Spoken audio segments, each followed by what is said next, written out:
leitura bíblica de Atos, capítulo 10, do verso de número 34 a seguir.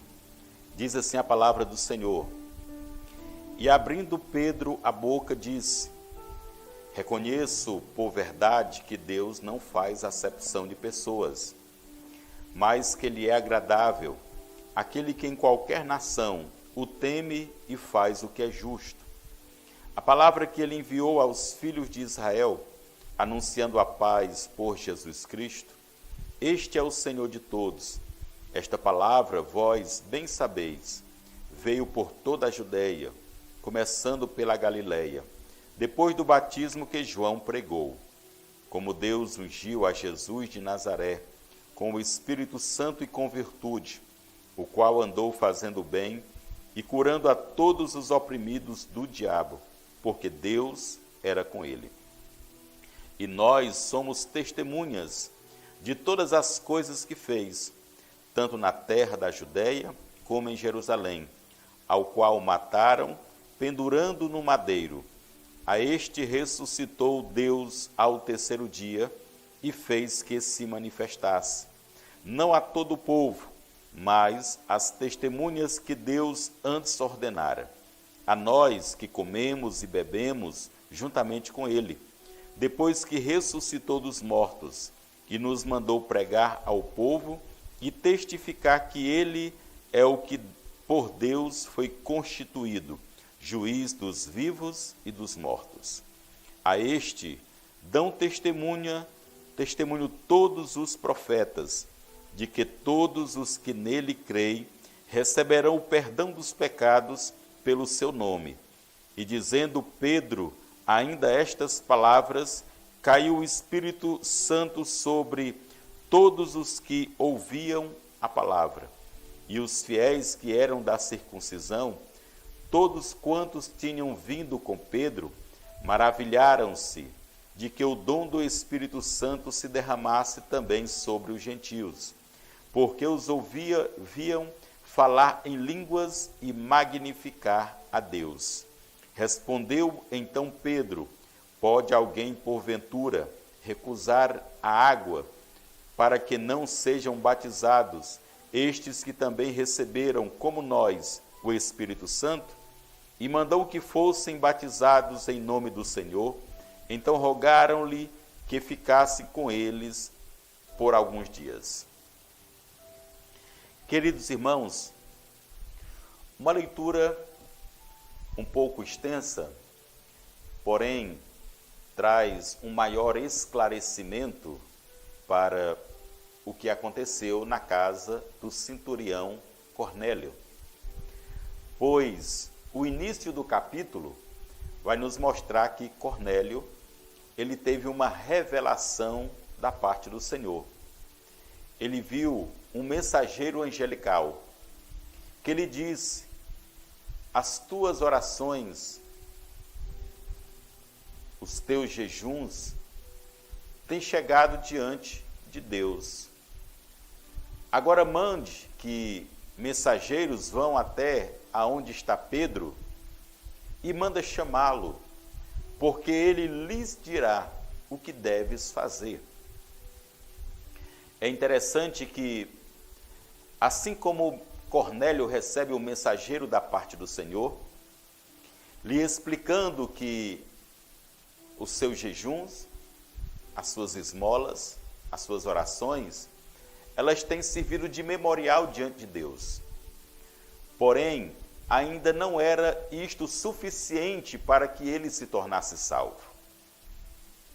Então manda chamar Pedro, e o Senhor também deu uma revelação a Pedro, fazendo com que um lençol ele descesse diante dos olhos de Pedro, e ele, que estava amarrado, se abrisse. Ao momento em que se abre, Pedro vê todos os tipos de animais, quadrúpedes, répteis, animais que cerimonialmente eram imundos, e também na lei judaica era proibido eles comerem aqueles animais. E a ordem do Senhor foi para que Pedro matasse aqueles animais e comesse. E Pedro diz: Senhor, eu nunca comi nada imundo. E o Senhor disse: aquilo que eu purifiquei, não tenha por imundo. Mata e come. Então aquela mensagem do Senhor para Pedro, ela iria quebrar um preconceito racial que havia no coração dos judeus. Pois eles acreditavam que a salvação que vinha dos judeus, foi dita por Jesus à mulher samaritana, em João capítulo 4, a salvação vem dos judeus. Porque toda a promessa de Deus, a história de Deus foi com esse povo, em relação ao Salvador. Viria da descendência de Abraão, viria da linhagem de Davi, pois o Senhor fez alianças com esses homens, patriarca Abraão, com o rei Davi, e o Senhor cumpriu estas promessas. Através dos seus descendentes veio o Cristo, o Salvador do mundo. Só que a salvação não era uma bênção restrita apenas para os judeus.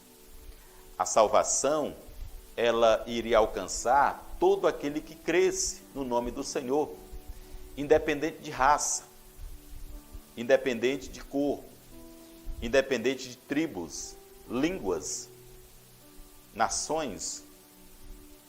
E o Senhor agora se manifesta a um romano, a um gentil, a um pagão, um homem que não conhecia exatamente o caminho do Senhor, não conhecia os procedimentos para ser salvo, não conhecia as escrituras sagradas, que também estava ainda em formação, o Novo Testamento. Porém, havia o interesse da parte de Deus de salvar os gentios, de salvar toda a humanidade. O Senhor revela esta mensagem a Cornélio, que as suas esmolas, suas obras de caridade, os seus jejuns, eles eram importantes para mostrar que havia temor no coração de Cornélio. Ele tinha o desejo de ser um homem justo pelas suas ações. Porém, a justificação completa e perfeita, ela vem por meio do sacrifício de nosso Senhor e Salvador Jesus Cristo. É interessante nós compreendermos a forma que Deus utilizou para nos salvar dos nossos pecados. Pedro, ele vai dizer no seu discurso que o nome de Jesus foi dado para que todo aquele que nele creia não pereça, mas tenha a vida eterna. E Pedro, ele também recebe esta mensagem de Deus através desta visão.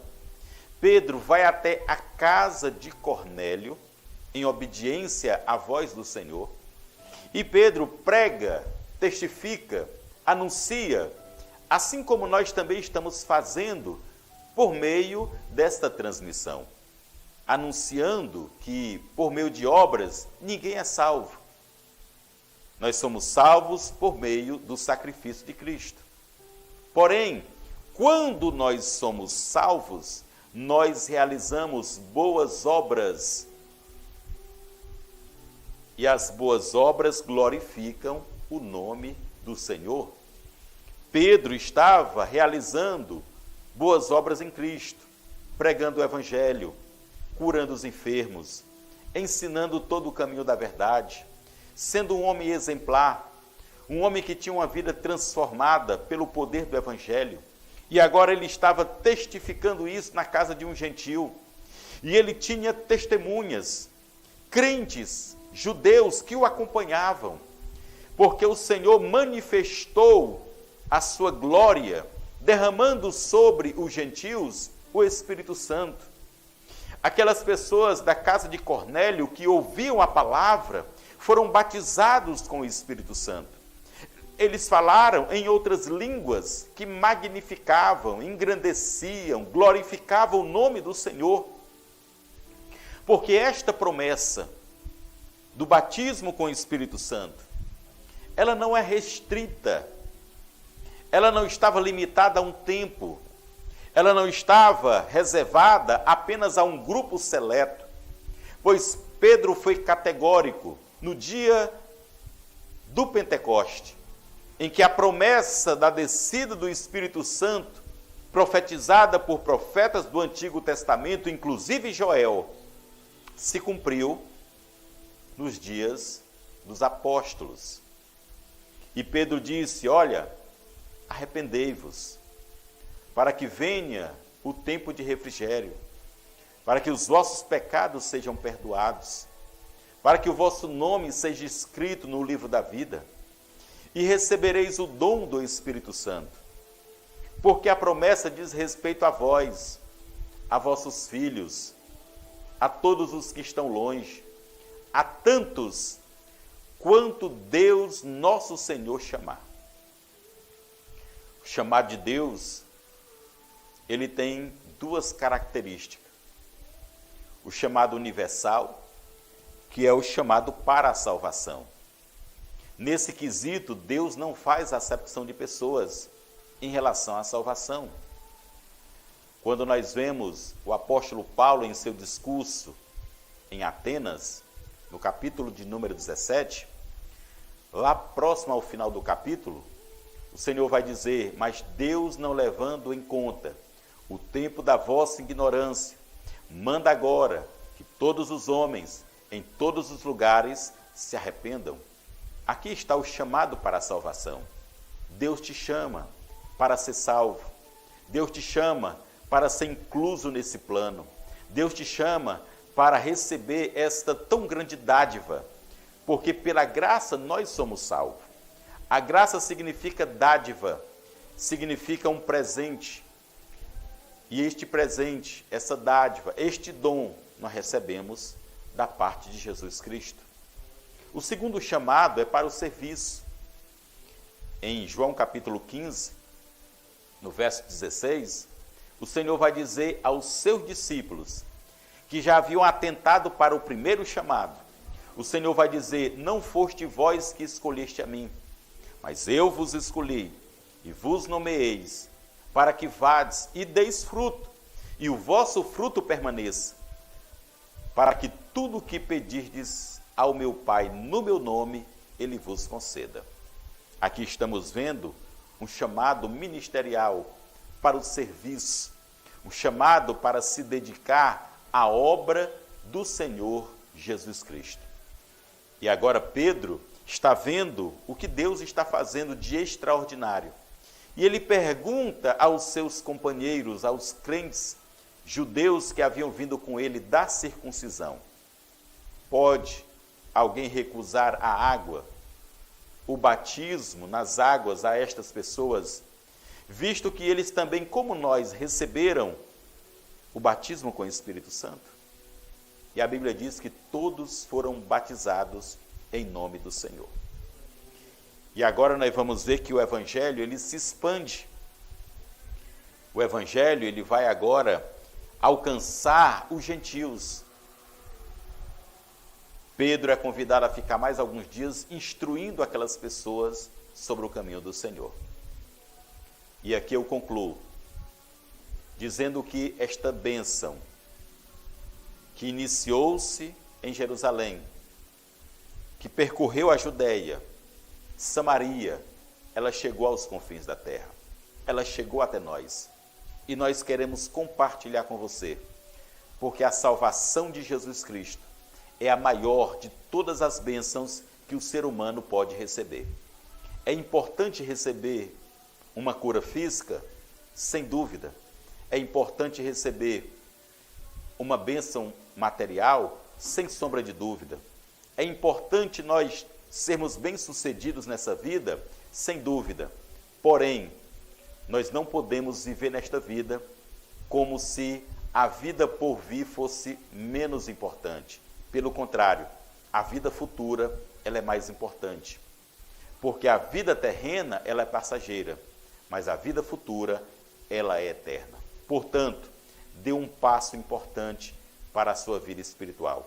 Aceite Jesus como o único e suficiente Salvador e receba na sua vida e no seu coração o maior presente de Deus para o ser humano. Que o Senhor te abençoe de uma forma especial.